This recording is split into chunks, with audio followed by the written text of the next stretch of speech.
করলেন, প্রিয় হাবিব মুহাম্মদ সাল্লাল্লাহু আলাইহি ওয়াসাল্লাম, আপনি বলে দিন, ইন কানা আবাউকুম ওয়া আবনাউকুম ওয়া ইখওয়ানুকুম ওয়া আজওয়াজুকুম ওয়া আশীরাতুকুম, যদি তোমাদের পিতাগণ, তোমাদের সন্তানগণ, তোমাদের ভাইগণ, তোমাদের স্ত্রীগণ, তোমাদের প্রতিবেশীগণ, তোমাদের কষ্টে অর্জিত সম্পদ, তোমাদের সেই ব্যবসা যা লস হতে ভয় পাও, যে ব্যবসার লস হওয়াকে ভয় পাও, আর তোমাদের সুরম্য বাড়িঘর যা পছন্দ করো, এসব কিছু যদি আল্লাহ ও তার রাসূল এবং জিহাদের চেয়ে প্রিয় হয়, ফাতারাব্বাসু, তাহলে তোমরা অপেক্ষা করো, তোমাদের বিপক্ষে আল্লাহ তাআলা সিদ্ধান্ত নিয়ে আসার আগ পর্যন্ত।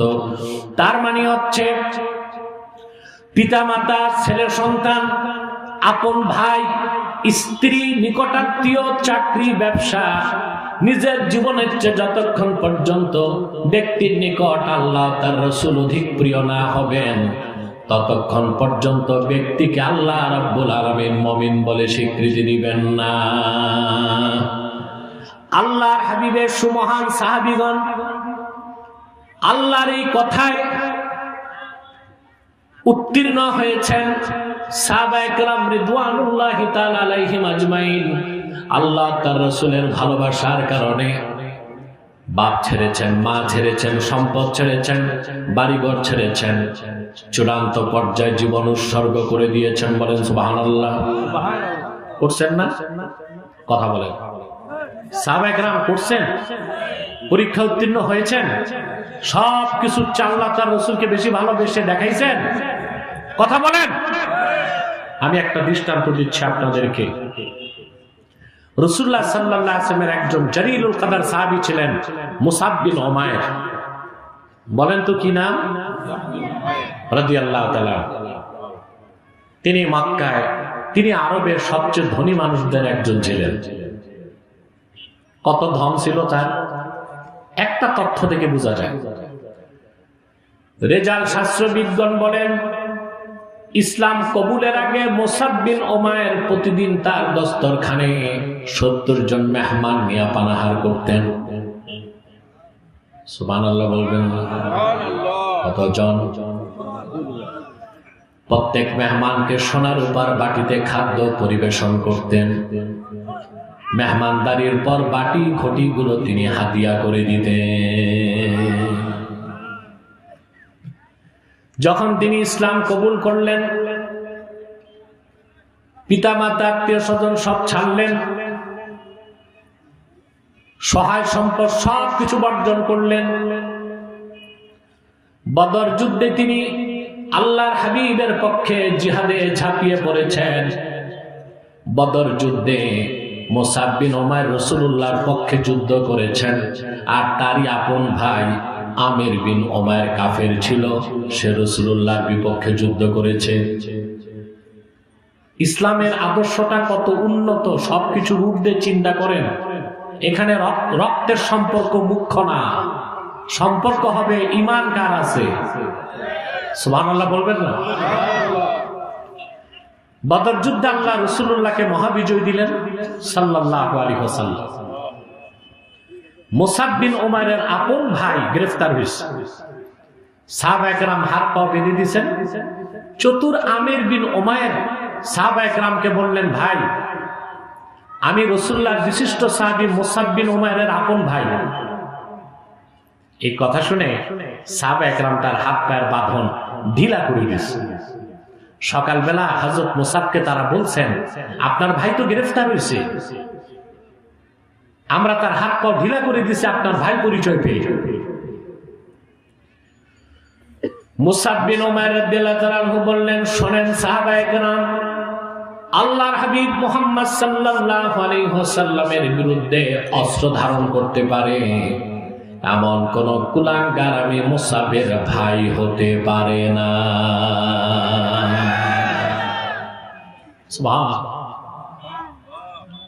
উহুদ যুদ্ধে এই মুসাব বিন উমাইর রাসূলুল্লাহর সামনে দাঁড়াইছিলেন। কাফেরদের একটা অস্ত্র যেন আল্লাহ রাসূলের দিকে না আসে। উহুদ যুদ্ধে রাসূলুল্লাহ সাল্লাল্লাহু আলাইহি ওয়াসাল্লামের একদম সামনে ছিলেন আবু ওবায়দা ইবনুল জাররাহ, আর তার সামনে ছিলেন মুসআব বিন উমাইর। মুসআব বিন উমাইর রাসূলুল্লাহর পক্ষে যুদ্ধ করতে করতে জীবন দিয়ে দিলেন উহুদ ময়দানে। উহুদ যুদ্ধে একজন দুইজন নন, 70 জন সাহাবী শাহাদাত বরণ করেছেন। কোন একজন শহীদের গোসল লাগে নাই, কাফন লাগে নাই, রাসূলুল্লাহ জানাজার নামাজ পড়িয়ে দাফন করে দিয়েছেন। 70 জন সাহাবীর লাশ সারিবদ্ধ করে রাখা। হাদিস সাক্ষ্য দেয়, আল্লাহর হাবিব মুসআব বিন উমাইরের কাছে যে দাঁড়ালেন, তার তামাম শরীরে রক্ত লেগে আছে। সাহাবায়ে কেরামকে আল্লাহর হাবিব বললেন, সাহাবীরা শোনো, ওয়ালাকাদ রাআইতুহু ওয়া আলাইহি বুরদাতুন ওয়া আলাইহি বুরদান লা তুরাফু কিমাতুহুমা ওয়া ইন্না শিরাকান আলাইহি মিন যাহাবিন। এই হলো আমার সাহাবী মুসআব। ঈমান আনার আগে আমি তাকে দেখেছি, এত ধনী মানুষ ছিল সে। তার শরীরে এমন 2টা চাদর ছিল যার মূল্য কত কারো জানা ছিল না। আর আমার মুসআব যে জুতা পায়ে দিয়ে হাঁটতো, সে জুতার ফিতা ছিল খাঁটি সোনার তৈরি। আল্লাহ তার হাবিবের ভালোবাসায় সবকিছু ছাড়লেন, জীবনটাও দিয়ে দিলেন। আরবের ধনী মানুষটাকে যখন কাফন দেওয়া হবে, সাহাবায়ে কেরাম এসে বললেন, ইয়া রাসূলুল্লাহ, ইয়া হাবিবাল্লাহ, মুসআবের শরীরে যে চাদর আছে, এত ছোট একটা চাদর, মাথা ঢাকলে পা খোলা থাকে, পা ঢাকলে মাথা খোলা থাকে।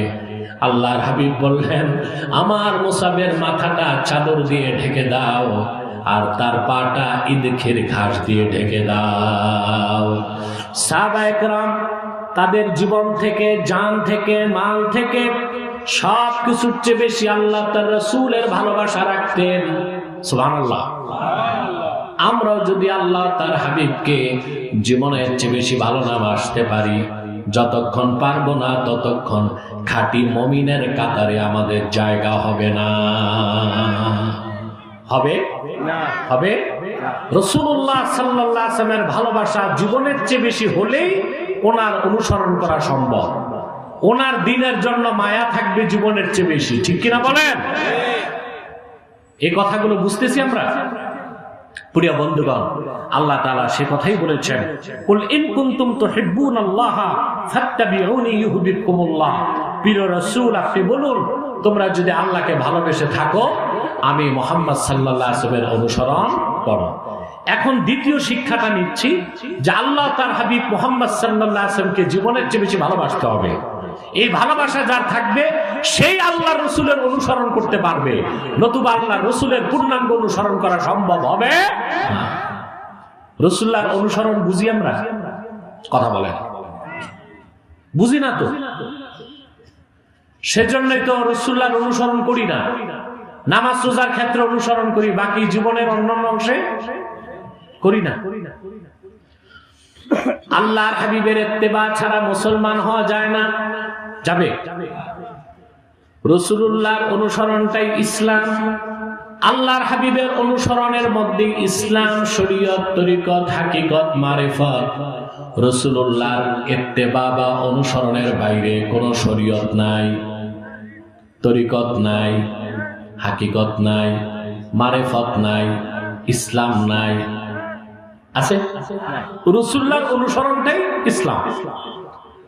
রাসূলুল্লাহ আল্লাহর পক্ষ থেকে যা আদেশ করেছেন সেটা ফরজ হয়ে গেছে, যা নিষেধ করেছেন সেটা হারাম হয়ে গেছে। তিনি যেটা পছন্দ করলেন দ্বীন হয়ে গেছে, তিনি যেটা অপছন্দ করলেন বদ্দীন হয়ে গেছে। সুবহানাল্লাহ।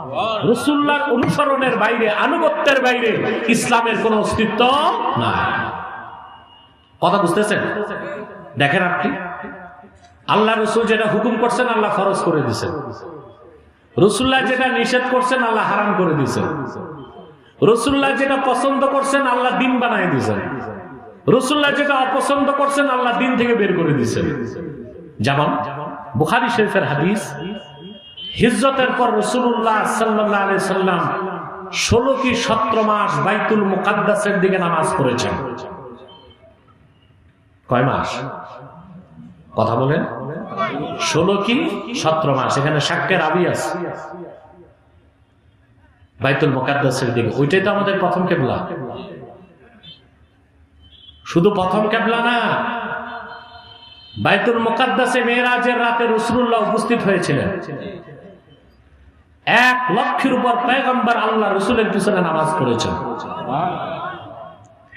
আল্লাহ তার আখির নবী মুহাম্মদ সাল্লাল্লাহু আলাইহি সাল্লাম ইমামুল মুরসালিন মেরাজের রাতে বাইতুল মুকাদ্দাসে ওনার ইমামতিতে লক্ষাধিক পয়গম্বরকে নামাজ পড়ায়া আনুষ্ঠানিক ঘোষণা দিয়েছেন। বলেন সুবহানাল্লাহ।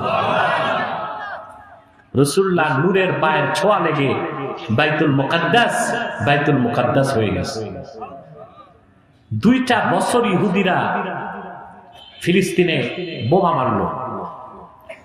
70,000 মুসলমান জীবন দিয়েছে, কিন্তু বাইতুল মুকাদ্দাসের চাবি ইহুদিদের হাতে তুলে দেয় না। আমাদের বাংলাদেশের মুসলমানদের উচিত ফিলিস্তিনের মুসলমানদের কাছ থেকে শিক্ষা গ্রহণ করা। আমরা অল্প পয়সায় ঈমান বিক্রি করি। কথা বলেন? এই যে আপনাদের লালমনিরহাটে খ্রিস্টানদের বিরাট আস্তানা, মরিয়ম সিটি বন্দি, হ্যাঁ লালমনিরহাটে না? খ্রিস্টানরা বিরাট এলাকা করে বসে আছে, মানুষকে টাকা দিয়া পয়সা দিয়া খ্রিস্টান বানাচ্ছে। ইমানের মূল্যটা বুঝলাম না আমরা। আপনি কোন দুঃখে খ্রিস্টান হবেন? খ্রিস্টান রাজারের নবী মানে ঈসা নবী, উনি নিজেই তো রাসূলুল্লাহর উম্মত হয়ে আকাশ থেকে নামবেন। সুবহানাল্লাহ। মুসা নবী আল্লাহর কাছে 8 বার দরখাস্ত করছেন, আল্লাহ তুমি মুহাম্মদ সাল্লাল্লাহু আলাইহি ওয়াসাল্লামের উম্মত যারা, তাদেরকে আমাকে দাও। সুবহানাল্লাহ। আল্লাহ তার দোয়া কবুল করেন। 9ম বার মুসা নবী দোয়া করলেন, হাত্তা তামান্না মুসা আইয়াকুনা মিন উম্মতি মুহাম্মাদিন সাল্লাল্লাহু আলাইহি ওয়াসাল্লাম। 9ম বার মুসা নবী দোয়া করলেন, আল্লাহ উম্মত চাই না, তুমি আমাকে মুহাম্মদ সাল্লাল্লাহু আলাইহি ওয়াসাল্লামের উম্মত বানায় দাও। আল্লাহ বললেন, মুসা দেরি হয়ে গেছে, 8 বার উম্মত না চেয়ে 1ম বার উম্মত হইতে চাইতা, আমি আমার হাবিবের উম্মত বানাই দিতাম। এত আস্তে সুবহানাল্লাহ বললেন, এত মহিলাদের মতো হইল আওয়াজ, পুরুষের কণ্ঠে বলেন সুবহানাল্লাহ। এবার হইছে নির্বাচনের স্লোগান বোধহয় দিতে দিতে আপনারা ক্লান্ত নাকি? কথা বলে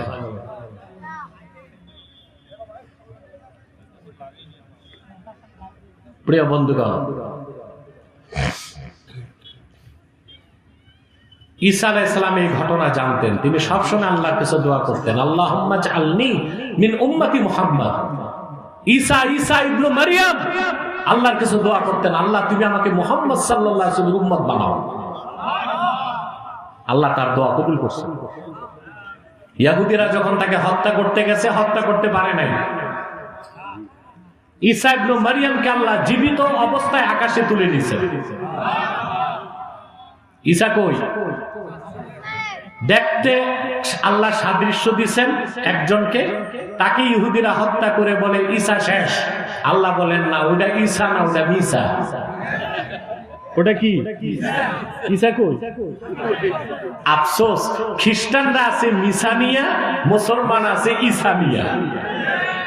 খ্রিস্টানদের বাইবেলে আছে যেটা থিওরি অফ ক্রুসিফিকেশন, তারা বিশ্বাস করে ক্রুশবিদ্ধ করে ঈসাকে হত্যা করা হয়েছে। এটা একটা কাল্পনিক মিথ্যা কথা। ঈসা নবীকে হত্যা করা সম্ভব হয় নাই। ওনার আগে বহুত পয়গম্বরকে বনি ইসরাইল হত্যা করছে, কিন্তু ওনাকে আল্লাহ হত্যা হইতে দেন নাই, কারণ আল্লাহ তার দোয়া কবুল করছেন। আল্লাহ তার হাবিবের উম্মত তারে বানাবেন। আছে কই? কিয়ামতের আগে দামেস্কের জামে মসজিদের পূর্ব পাশের মিনারায় তিনি নামবেন দাজ্জালকে হত্যা করার জন্য। সুবহানাল্লাহ বলবেন। ইমাম জালালউদ্দিন সুয়ুতি রাহমাতুল্লাহি আলাইহি আল হাবিলিল ফাতাওয়াতে লেখেন, 2 জন ফেরেশতার উপর ভর করে হযরত ঈসা আকাশ থেকে নামবেন দামেস্কের জামে মসজিদের পূর্ব পাশের মিনারায়। আর বাকিটা সিঁড়ি দিয়ে নামবেন। এখানে বোঝানো হয়েছে একটা অংশ মারিফতের সাথে সম্পর্ক, আর একটা শরীয়তের সাথে সম্পর্ক। আকাশ থেকে নামবেন দুই ফেরেশতার কাঁধে ভর করে, বাকিটা সিঁড়ি নামবেন সিঁড়ি দিয়ে। কেন? শরীয়ত মানে নিয়ম, পৃথিবীতে এসে গেছে, এখন নিয়ম মানতে হবে। এর আগে দুই ফেরেশতার কাঁধে ভর করে নামবেন। সুবহানাল্লাহ বলেন। নামেন নাই, নামবেন। সুবহানাল্লাহ বলেন। ইমাম মাহদি থাকবেন দামেস্কের জামে মসজিদের ভিতরে। আসর নামাজের আজান হয়ে যাবে, একামত হয়ে যাবে। ইমাম মাহদি বলবেন, লোকজন বলবে হুজুর নামাজ শুরু করেন। তিনি বলবেন যে না, আমার ভাই ঈসা আকাশ থেকে নেমেছেন, তিনি আসলে একসাথে আসর নামাজ পড়ব। হানাফি মাযহাবের শ্রেষ্ঠ আকীদার কিতাব শারহু ফিকহিল আকবার, লেবানন বৈরুতের ছাপ, আমার স্মৃতি বলছে যথাসম্ভব 229 পৃষ্ঠায় কথাটা উল্লেখ আছে। হযরত ঈসা যখন মসজিদে ঢুকবেন, ফায়ুশিরুল মাহদি ইলা ঈসা ইবনে মারইয়াম বিতাকাদ্দুম, হযরত ঈসাকে ইমাম মাহদি ইশারা করে বলবে আপনি নামাজ পড়ান। ঈসা নবী বলবেন না, আমি পড়াবো না, আপনি উম্মতের ইমাম, আপনি নামাজ পড়াবেন, আমি পিছনে মুক্তাদি হব। হযরত মোল্লা আলী কারি রাহমাতুল্লাহ ব্যাখ্যা করেছেন, ফায়াক্তাদি বিহি লিইয়ুযহিরা মুতাবিআতা নবিয়িনা সাল্লাল্লাহু আলাইহি ওয়াসাল্লাম। বনি ইসরাইলের সাবেক পয়গম্বর ঈসা ইবনে মারইয়াম নামাজি ইমামতি করবেন না, মাহদির পিছনে নামাজ পড়বেন। এই কথার প্রকাশ করার জন্য যে জগৎবাসী জেনে রাখো, আমি এখন আর নবী হিসেবে আসি নাই, মুহাম্মদ সাল্লাল্লাহু আলাইহি সাল্লামের উম্মত হিসেবে এসেছি। লালমনিরহাটের মুসলমান বলে যাই তোমাদেরকে, পূর্বের নবীগণ দরখাস্ত করে উম্মত হতে পারেন নাই, ঈসা নবী দরখাস্ত করে উম্মত হয়েছেন। তুমি আর আমি বিনা দরখাস্তে রাসূলুল্লাহর উম্মত। সেই জন্য নিজের দাম বুঝি না, ইমানের মূল্য দিতে জানি না। অল্প পয়সায় বিক্রি হই, অল্প পয়সায়। এই খ্রিস্টানরা, মিশনারিরা অল্প কিছু পয়সা দিয়া মানুষকে খ্রিস্টান বানায়, ঠিক না? এ লালমনিরহাটে ওরা সবচেয়ে ধোঁকাবাজি করতেছে, নিজেদেরকে মুসলিম পরিচয় দেয়, বলে ঈসাই জামাত। কি বলে? ঈসাই জামাত। মানুষকে খ্রিস্টান বানানোর পর বলে তুমিও মুসলমান, তবে তুমি ঈসার উম্মত মুসলমান। নাউজুবিল্লাহ বলবেন না? ঈসার উম্মত মুসলমান না খ্রিস্টান? ওদের আবার মৌলবীও আছে, এর নাম জবানকারী। কি না? জবানকারী। এই নাভি পর্যন্ত লম্বা দাড়ি, মাথায় টুপিও রাখে। কতটা ধোঁকাবাজির মাধ্যমে মানুষকে ইসলাম থেকে খারিজ করে দিচ্ছে। লালমনিরহাটের মুসলমান, শপথ করুন জীবন দিবেন, ঈমান দিবেন না। সামান্য তুচ্ছ পয়সার জন্য ঈমান বিক্রি করবেন, অনন্তকাল আপনি কাফের হিসেবে জাহান্নামে জ্বলতে হবে। কথা বুঝতে পারছেন? বলছিলাম রাসূলুল্লাহর অনুসরণটাই ইসলাম, ওনার আনুগত্যকে মেনে নেওয়াই কি ইসলাম। আল্লাহ রাসূল ১৫০০ বছর আগে যা বলেছেন, আল্লাহর কাছ থেকে যা এনেছেন, নীতি হিসেবে যা নির্ধারণ করেছেন, সেটাই শরীয়ত, সেটাই ইসলাম। রাসূলুল্লাহর অনুসরণের বাইরে ইসলামের কোনো অস্তিত্ব নাই। এই কথাটা বুঝছেন কিনা? না, এত সহজে বুঝেন নাই, বুঝাইতে হবে। সময় আছে তো? সময় আমি দেখবো না আপনি দেখার দায়িত্ব কার? আমার তো, কিন্তু আমার তো ধরি নেই, জানি না কতক্ষণ হলো, চলতে থাকি। আল্লাহ যা ইচ্ছা করেন তাই হয়। আমি যদি হেলিকপ্টারে আসতাম, 2:45 আমাকে টেক অফ করতে হইতো, সময়ও পাওয়া যেত না। এই রিল্যাক্সে আমি কথা বলতে পারতাম। কথা বুঝতেছেন ভাই? শুনতেছেন? রাসূলুল্লাহ সাল্লাল্লাহু আলাইহি ওয়াসাল্লাম 16 কি 17 মাস বাইতুল মুকাদ্দাসের দিকে নামাজ পড়ছেন, কিন্তু রাসূলুল্লাহ দিলের টান ছিল কাবার প্রতি। সুবহানাল্লাহ বলবেন। আল্লাহ রসুলের দিলের টান ছিল কাবার দিকে, কিন্তু মুখ ফুটে কোনোদিন আল্লাহকে বলেন নাই আল্লাহ কাবাকে কিবলা বানায় দাও, শুধু আসমানের দিকে তাকাতেন। কোরআন শরীফে আল্লাহ বলেন কদ নারা তাকাল্লুবা ওয়াজহিকা ফিস সামা। প্রিয় দোস্ত মুহাম্মদ সাল্লাল্লাহু আলাইহি ওয়াসাল্লাম, আপনার আকাশের দিকে বারবার তাকানোটা আমি আল্লাহ লক্ষ্য করি। রাসূলুল্লাহ সাল্লাল্লাহু আলাইহি ওয়াসাল্লাম মদিনাতুল মুনাওয়ারায় মসজিদ নববী থেকে 7 কিলোমিটার দূরে একটা মসজিদ আছে, যার নাম মসজিদ যুলকিবলাতাইন। সেখানে সাহাবায়ে কেরামকে নিয়ে আসর নামাজ পড়তেছিলেন। 2 রাকাত নামাজ হয়ে যাবার পর আল্লাহ ওহী নাযিল করলেন ফাওয়াল্লি ওয়াজহাকা শাতরাল মসজিদিল হারাম। প্রিয় হাবিব মুহাম্মদ সাল্লাল্লাহু আলাইহি ওয়াসাল্লাম, আপনার চেহারা মোবারক এখন থেকে কাবার দিকে ঘুরান। রাসূলুল্লাহর দিল যেটারে চাইলো সেটাকে আল্লাহ কিবলা বানায় দিলেন। রাসূলুল্লাহ যা আদেশ করছেন তা ফরজ হয়ে গেছে, যা নিষেধ করছেন তা হারাম হয়ে গেছে। রাসূলুল্লাহ যা পছন্দ করছেন ওটা দিন হয়ে গেছে, রাসূলুল্লাহ যা অপছন্দ করছেন দিন থেকে বের হয়ে গেছে। কথা বুঝতেছেন? রাসূলুল্লাহ সাল্লাল্লাহু আলাইহি ওয়াসাল্লাম যেটা হুকুম করছেন ওইটাই কি শরীয়ত হয়ে গেছে, ফরজ। তিনি নিষেধ করছেন ওটা কি হয়েছে? হারাম। তিনি পছন্দ করছেন ওটা হয়ে গেছে দিন, তিনি অপছন্দ করছেন ওটা হয়ে গেছে দিনের বাইরে। সুবহানাল্লাহ বলবেন না? রাসূলুল্লাহর অনুসরণের বাইরে শরীয়ত, তরিকত, হাকিকত, মারিফত, ইসলাম কিছুই নাই, সবটাই রাসূলুল্লাহর অনুসরণের মধ্যে। বলেন সুবহানাল্লাহ। কেন বললাম কথাগুলো? এই যে তথাকথিত বুদ্ধিজীবী এখন তারা আমার দেশের ভার্সিটির ছাত্রগুলোকে ধ্বংস করে দিচ্ছে স্টাডি রুমে পাঠ চক্রের মাধ্যমে। কিসের মাধ্যমে? পাঠ চক্র করে। পীর সাহেবরা যেমন তালিম করে না, কথা বলেন, আল্লাহর ওলিগণ তালিম করে না, মসজিদে খানকায় করে কিনা? তে বুদ্ধিজীবীরা বিশ্ববিদ্যালয়ের স্টাডি রুমে তালিম করে, ওদের তালিম হচ্ছে কুফরি তালিম। এটার নাম দিয়েছে ওরা পাঠ চক্র। কি নাম? পাঠ চক্র। এই পাঠ চক্রে এনসিপির অসংখ্য নেতা তাদের মস্তিষ্ক খারাপ করছে। তাদের এনসিপি কে তো আমি অনেক পৃষ্ঠপোষকতা করছি এক সময়। ন্যাশনাল কি নাম? ন্যাশনাল সিটিজেন পার্টি না চিলড্রেন পার্টি জানি না, সিটিজেন পার্টি। যাক, যেটাই হোক, এদের শীর্ষ নেতারা আমার কাছে গেছে, মাহফুজ যে উপদেষ্টা সেও আমার কাছে গেছে ক্ষমতা পাওয়ার আগে। এখন সব ভুলে গেছে। এদের মস্তিষ্ক ধোলাই করতেছে বুদ্ধিজীবীরা।